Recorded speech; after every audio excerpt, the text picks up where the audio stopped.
भारत भूमि कभी भी महान व्यक्तियों से खाली नहीं रही है।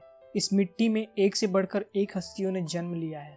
कुछ लोगों का नाम तो हमें याद है, कुछ लोगों का नाम शायद हम तक पहुंच ही नहीं पाया, और कुछ लोगों को हमें किसी विदेशी के द्वारा याद दिलाना पड़ता है। तो आइए आज मैं आपका परिचय ऐसे ही महान इंसान से करवाना चाहूँगा जिसका नाम तो आपने शायद सुना होगा, लेकिन उनकी अद्भुत प्रतिभा का शायद ही आपको पता होगा। वैसे तो जब भी एस्ट्रोनॉमी की बात होती है, लोगों के दिमाग में गैलीलियो और कोपरनिकस का ही नाम आता है, लेकिन उनसे भी सैकड़ों वर्ष पहले भारत के एक एस्ट्रोनॉमर जिन्होंने सन, अर्थ और सोलर सिस्टम से रिलेटेड बहुत सारी थ्योरीज दे रखी थी, उनका नाम शायद ही कोई लेता है। उनका नाम था आर्यभट्ट। बिहार के कुसुमपुरा यानी कि पाटलिपुत्रा में जन्मे आर्यभट्ट ने मात्र 23 वर्ष की उम्र में वो सब कुछ बता दिया था जिसे खोजने के लिए साइंटिस्ट सैकड़ों साल लगा देते हैं। भास्कर वन ने उनको अस्माकिया के रूप में डिस्क्राइब किया है। अस्माकिया का मतलब होता है जो अस्मक देश का हो। बुद्धा के समय में अस्मक लोग नर्मदा और गोदावरी के बीच यानी कि सेंट्रल इंडिया में रहते थे। हजारों साल पहले बिना किसी एडवांस्ड इंस्ट्रूमेंट के उन्होंने ये बता दिया कि अर्थ सन के चारों तरफ रिवॉल्व करता है, अर्थ अपने एक्सिस पे रोटेट करता है और अर्थ की ऑर्बिट इलिप्टिकल है, ना कि सर्कुलर। हजारों साल पहले जब रात के समय में लोग स्टार्स के मूवमेंट को देखते थे तो उनको यही लगता था कि स्टार्स मूवमेंट कर रहे हैं और उनके साथ साथ स्काई भी रोटेट हो रहा है।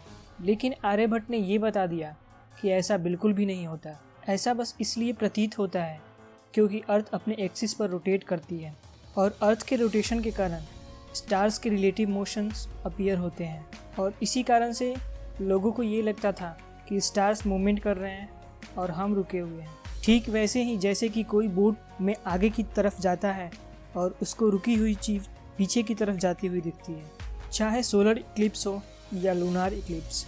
आर्यभट्ट ने साइंटिफिकली इक्लिप्सेस को डिस्क्राइब किया।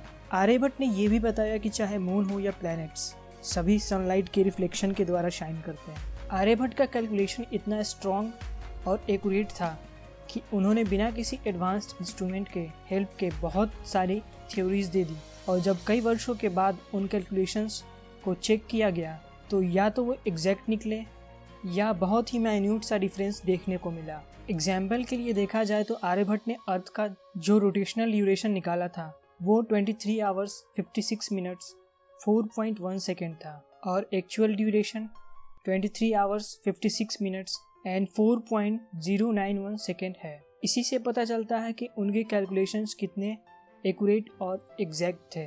आर्यभट्ट ने अर्थ के रिवोल्यूशन का duration 365 days 6 hours 20 minutes and 30 seconds calculate किया था, जो कि एक्चुअल ड्यूरेशन से मात्र 3 मिनट्स 20 सेकेंड्स कम है। आर्यभट्ट के थ्योरीज ने इंडियन एस्ट्रोनॉमिकल ट्रेडिशन को काफ़ी इन्फ्लुएंस किया, साथ ही साथ बहुत सारे नेबरिंग कल्चर्स को नया रास्ता भी दिखाया। आर्यभट्ट के थ्योरीज को अन्य भाषाओं में ट्रांसलेट किया गया और उनमें से एक है अरबी ट्रांसलेशन। 10th सेंचुरी में अल बेरूनी ने ये स्टेटमेंट दिया कि आर्यभट्ट के फॉलोअर्स ये बिलीव करते हैं कि अर्थ अपने एक्सिस पर रोटेट करती है। आर्यभट्ट ने साइन, कोसाइन, इन्वर्स साइन आदि को डिफाइन किया था, और सबसे पहले साइन के टेबल को 0 से 90 डिग्री तक 4 डेसिमल प्लेसेस तक एक्यूरेटली स्पेसिफाई किया था। आर्यभट्ट के एस्ट्रोनॉमिकल कैलकुलेशन मेथड्स बहुत ही ज़्यादा इन्फ्लुएंशियल थे। उनकी एस्ट्रोनॉमी और ट्रिग्नोमेट्रिक टेबल्स का अरब देशों में यूज किया गया था।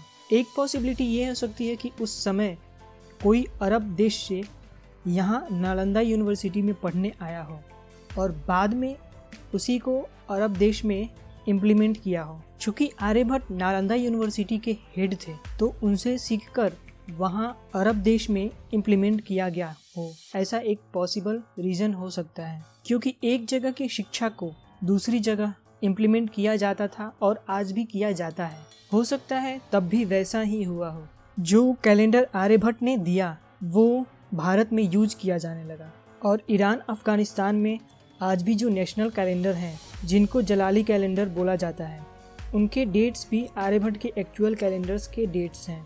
ये तो था आर्यभट्ट के एस्ट्रोनॉमी का ज्ञान। अब बात करते हैं उनके मैथमेटिक्स नॉलेज की। सबसे पहले जीरो को इन्वेंट करने वाले आर्यभट्ट ही थे। जीरो एक ऐसा डिजिट है जिसके बिना हम मैथ्स की कल्पना भी नहीं कर सकते, इसलिए जीरो को मैथमेटिकल हीरो भी कहा जाता है। आर्यभट्ट ने पाई के अप्रोक्सीमेशन के ऊपर काम किया और उन्होंने पाई के वैल्यू को 5 सिग्निफिकेंट फिगर्स तक एक्यूरेटली कैलकुलेट किया था। और जब इनके बुक आर्यभट्टिया को अरबी में ट्रांसलेट किया गया तो इसको अल ख्वारिज़मी के बुक में मेंशन किया गया, जो कि एक अलजब्रा के ऊपर बेस्ड बुक था। आर्यभट्ट ने इनडिटर्मिनेट इक्वेशंस पर भी काम किया था और उसमें भी कई इंपॉर्टेंट फार्मूला दिया था। अलजेब्रा में इन्होंने summation of series, squares and cubes के फार्मूलेज दिए थे और इतने सारी चीज़ों की इंफॉर्मेशन हमें उनके सिर्फ एक बुक आर्यभट्टिया से मिलती है। आर्यभट्ट ने वैसे तो कई इंपॉर्टेंट बुक्स लिखी होंगी, लेकिन उनमें से सारी पुस्तकें खो गईं और सिर्फ आर्यभट्टिया ही बच पाई। उस एक बुक ने हमें बता दिया कि आर्यभट्ट कितने अद्भुत विद्वान थे, कितने बड़े साइंटिस्ट थे और कितने बड़े मैथमेटिशियन भी थे। उन्होंने arithmetic algebra, plane trigonometry, spherical trigonometry, fractions, quadratic equations, sum of power of series और टेबल ऑफ साइंस को हजारों वर्षों पहले ही कैलकुलेट कर लिया था। अब जरा ये सोचिए, अगर आर्यभट्ट की पुस्तक आर्यभट्टिया भी खो गई होती तो आज आर्यभट्ट को शायद ही कोई जान पाता। ना जाने कितने ऐसे महान लोग होंगे और उनकी अद्भुत रचनाएं होंगी जिसके बारे में हम लोग नहीं जानते। उनमें से कईयों को तो विदेशी आक्रांताओं ने नष्ट कर दिया और जो कुछ बचे खुचे हैं हम उन्हें भी बुलाते जा रहे हैं। हम भारतीयों की सबसे बड़ी कमी यह है कि जब तक कोई विदेशी हमारे सभ्यता और संस्कृति के ऊपर रिसर्च करके यह नहीं बताता कि भारतीय संस्कृति महान और एडवांस थी, हम खुद भी यह नहीं मानते। ना हम आने वाली जनरेशन को अपनी महान पूर्वजों के बारे में बताते हैं और ना ही खुद अपनी सभ्यता और संस्कृति के ऊपर गर्व करते हैं।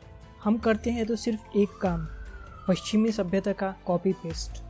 अगर भारत को फिर से गौरवशाली बनाना है तो हमें अपने सभ्यता और संस्कृति को पहचानना होगा और उसे अपनाना होगा। दोस्तों, वीडियो अगर अच्छी लगी हो तो लाइक करें, चैनल को सब्सक्राइब करें और दोस्तों के साथ शेयर भी करें, क्योंकि यह बात ज़्यादा से ज़्यादा लोगों तक पहुंचनी चाहिए।